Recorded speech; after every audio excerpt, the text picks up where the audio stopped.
far out in the deepest part of the vast world ocean, beyond the reach of any fisherman's nets and beneath waters. So blue they seemed woven from the petals of cornflowers, and so clear they sparkled like polished crystal. There stood the palace of the Sea King, a magnificent structure carved from ancient corals and pearl-white stone. Its towers rose like luminous trees, and its windows glowed with the soft radiance of seashell lamps. Within lived the Sea King, a widower whose noble face bore the quiet dignity of one who had ruled for centuries, yet whose heart still carried a hollow ache from the loss of his beloved queen. His household was governed with steady wisdom by his aged mother, a woman of venerable lineage whose shimmering tail was braided with pearls and whose eyes held the calm authority of one who understood both the laws of the sea and the mysteries beyond. Under her guidance grew the king's 6 daughters, mermaid princesses of remarkable beauty, each born a year apart, each graced with unique charms, yet none so luminously lovely as the youngest. She, the Little Mermaid, had skin as delicate as the soft curve of a rose petal kissed by morning dew, and eyes as deep and blue as the ocean trenches where ancient secrets slumbered. But what truly set her apart was not the symmetry of her features, or her ethereal grace, but her quiet soul, thoughtful and gentle.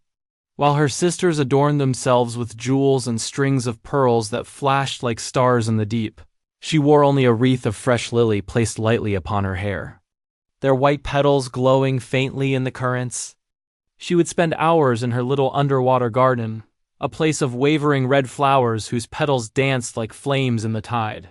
And there she would sit, listening to echoes from the world above, the distant rumble of thunder, the muffled crash of waves, the shadow of passing ships whose silhouettes glided like dark birds across the surface.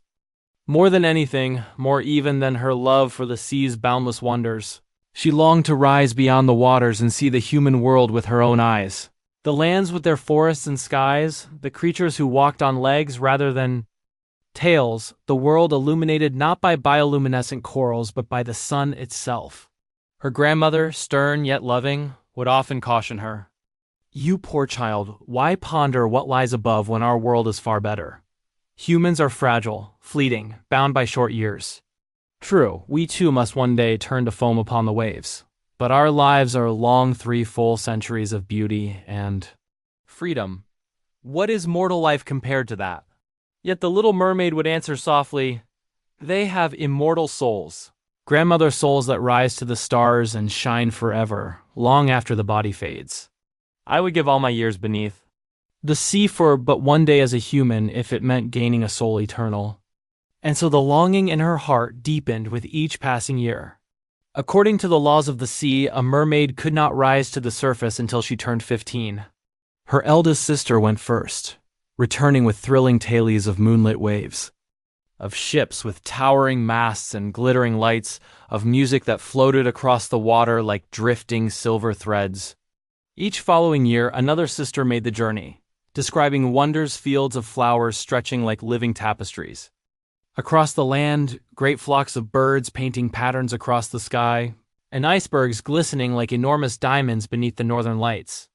The youngest listened with rapt attention, storing each detail in her heart like a precious treasure. At long last, her 15th birthday arrived. As twilight fell, she rose slowly through the water, feeling the cool currents ripple around her. As she climbed toward the shimmering surface, when her head finally broke through the waves, she gasped softly, not from pain, but from awe. The air felt different from water, light and soft against her skin. The sky was a dome of deep blue, scattered with stars like tiny silver lanterns. A grand ship floated nearby, decorated with real lanterns that glowed like captive constellations. Strung across the rigging, laughter, music, and the joyous hum of celebration drifted toward her. Curious and trembling with excitement, she swam closer, peering through a cabin window. Inside stood a young prince, handsome and noble, his dark eyes warm, his posture carrying the effortless confidence of a beloved heir. The sailors were honoring him. It was his birthday, too. The Little Mermaid found herself captivated by the glow of his smile, by the way he moved with grace and kindness, by the softness in his expression as he listened to music. She remained hidden among the waves, her heart swelling with a strange, new warmth she did not yet fully understand. But the night shifted suddenly. Winds rose like furious beasts, lightning tore open the sky, and thunder boomed so violently it seemed to rattle the ocean's bones. Waves crashed against the ship, tearing ropes and snapping the mast with a crack like the breaking of a giant tree. Sailors shouted in terror, "We're going to sink!" as the vessel tipped violently. The Little Mermaid's heart raced. When the ship finally split apart, she dived fearlessly into the dark chaos, her eyes scanning desperately through debris and foam. She found the prince sinking unconscious, his arms limp, his body dragged downward by the merciless sea. Without hesitation, she wrapped her arms around him and swam upward with all her strength, keeping his face above water through the long night. By dawn, the storm had passed and the sea lay calm once more, though the ship had vanished entirely. The prince looked heartbreakingly peaceful as he lay in her arms, the sunlight casting a soft radiance over his face. She brushed his wet hair gently aside and pressed a tender kiss to his forehead. In the distance, she spotted land-soft rolling hills and the spires of a temple. Mustering every last measure of her strength, she carried him ashore and laid him near the temple steps, where blooming gardens spread fragrant petals across the sand. She watched over him, her heart aching with love and longing. But when the temple bells rang, a maiden emerged, her footsteps light as she approached. The prince stirred, and when his eyes opened at last, it was upon the maiden that they first fell. The Little Mermaid felt a sharp pain unlike anything she had known.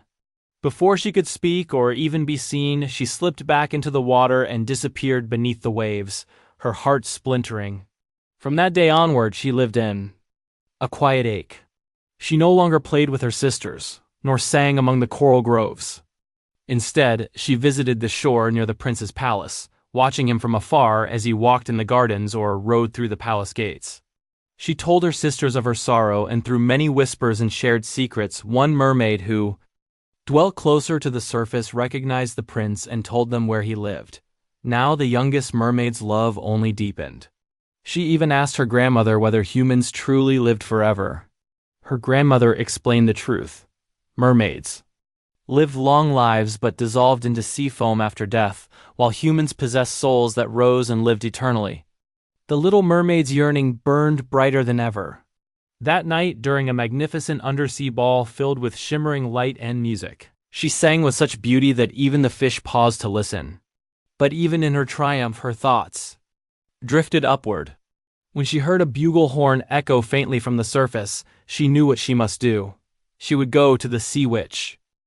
The sea grew darker as she swam far beyond familiar waters, past swirling whirlpools and forests of twisting, serpent-like plants. The sea witch's lair glowed with eerie light cast by the bones of creatures long forgotten. The witch knew her desire even before she spoke. She offered a potion that would grant her human legs, but at a terrible price. Every step would feel like knives piercing her feet. She could never return to the sea. And if the prince loved another, she would dissolve at dawn. Most terrible. Of all, she had to surrender her voice, her most treasured gift. Yet the Little Mermaid, her heart overflowing with love and desperation, agreed. Her voice was taken and sealed into a shell. She drank the potion at sunrise upon the shore.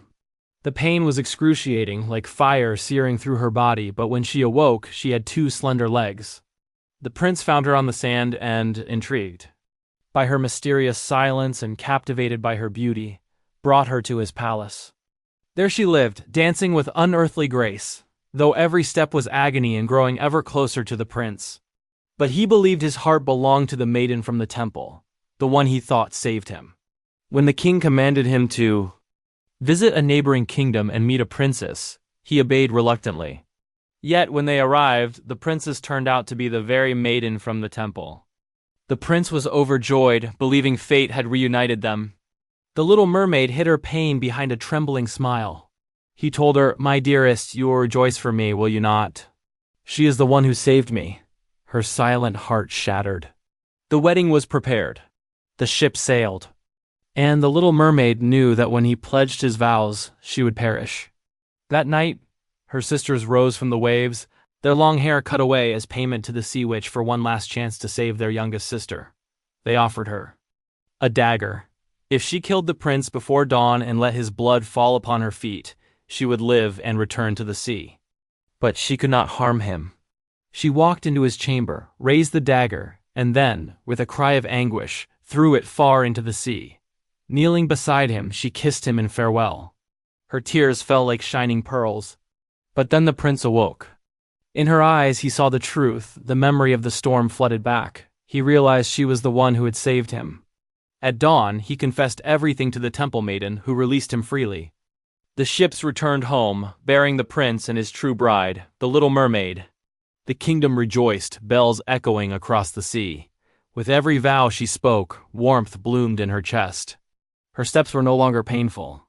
Her soul immortal at last shone within her like a rising star. Her sisters sang from the waves, the sea sparkled with joy, and the Little Mermaid, at long last, found both love and eternity beside the prince she had saved and cherished.